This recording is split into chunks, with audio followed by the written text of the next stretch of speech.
America, China, Japan, Germany, Africa నుండి అందరు వచ్చింది.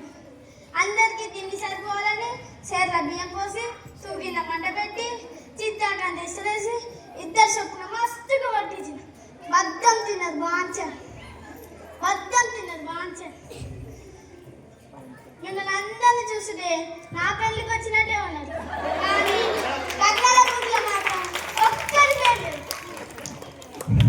Thank you.